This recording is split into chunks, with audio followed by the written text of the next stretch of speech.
মাশাআল্লাহ, আমার তো মনে হচ্ছে আকাশের চাঁদটা বুঝি আমার ঘরে চলে আসছে। সত্যি বলছেন? আমি দেখতে অনেক সুন্দর? হ্যাঁ সত্যি, আপনাকে আমার অনেক পছন্দ হয়েছে। আপনি সত্যি বলতেছেন? আমাকে আপনার খুব পছন্দ হয়েছে। একটা কথা, আসলে আমি একটা জিনিস আনতে খুব ভুলে গেছি। আপনি যদি পারমিশন দেন তাহলে আমি একটু দোকানে যাব, যেতে পারবো কি? কি বলছেন? এখন তো অনেক রাত হয়েছে, এত রাতে আপনি বাইরে যাবেন, হয়তো কোনো বিপদ তো হতে পারে। কিচ্ছু হবে না, আমি যাবো আর আসবো। আচ্ছা ঠিক আছে।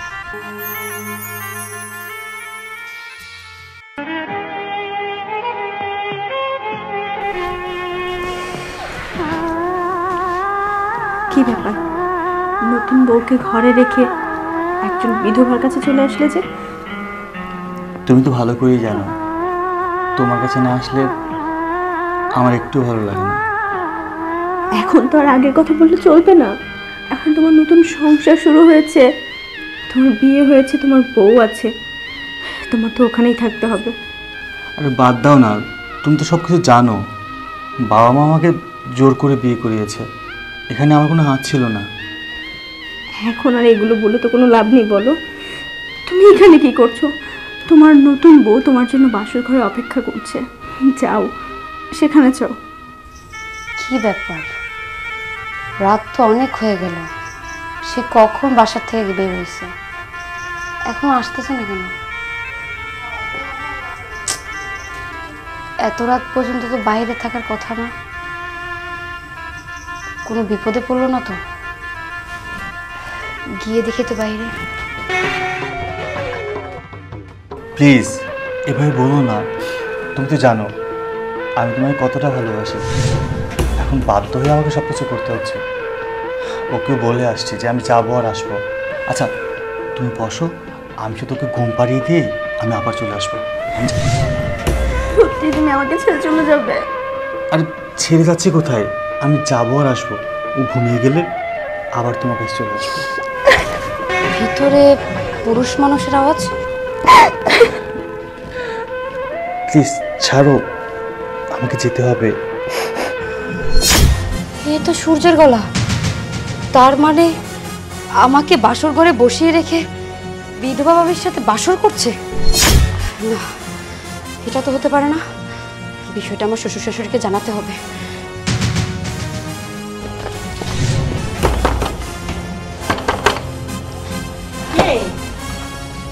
কি ব্যাপার বৌমা, তুমি এত রাত্রে এখানে? মা, আপনাদের ছেলে ঘরে নেই। ঘরে নাই মানে? তবে কোনো দোকান পাঠে গেছে আছে? না, দোকানেও যায় নাই, বিধবা ভাবের রুমে। কি কি কইলে এটা? হ্যাঁ, তা- তা ধার করে? হ্যাঁ, তাও দরজা বন্ধ করা। শুনছ শুনছ তোমার পোলার কাহিনী শুনছ? আমি আর কি বলবো, চলো গিয়ে দেখি। চলো।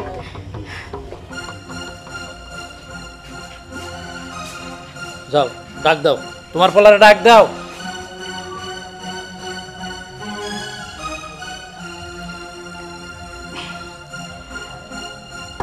সূর্য, সূর্য, সূর্য বের হ।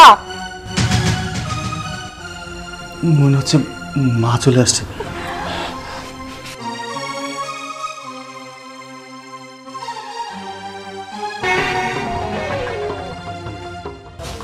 মা, তোমরা এত রাত্রে এখানে? এই সূর্য, এই বৌমারে বাসর করে রাখা তুই বিধবা বললার কি করতেছ? আসলে ভাবি চানাচুর খেতে চেয়েছিল তো, তাই দোকান থেকে চানাচুর এনে ভাবিকে দিলাম আর কি। ভাবি খাচ্ছি। তুই বাসর ঘরের মধ্যে নতুন বউ রাখা এই বিধবারে তুই চানাচুর খাওয়াইতে আইছ? হ্যাঁ, তোর মতলব কি? কি বলছিস? নতুন বউ বাসর ঘরে রেখে তুই তোর ভাবিকে চানাচুর দিতে আসছিস, তাও আবার দরজা বন্ধ করে? আমি কিছু বুঝি না, আমাকে বোঝাইতে আসছিস? এখনো সময় আছে, সত্যি করে বল, ওর সাথে তোর কি সম্পর্ক? বল বলছি। কি হলো, কথা বলছিস না কেন? মা, সত্যি কথা বলতে তোমরা যেহেতু সবকিছু জেনেই গেছো, তাহলে সত্যিটাই বলি। আমি ওকে ভালোবাসি, ও আমাকে ভালোবাসে, আমরা দুজন দুজনকে ভালোবাসি। তাই নাকি? আপনি আপনার বিধবা ভাবিকে অনেক ভালোবাসেন, তাই না?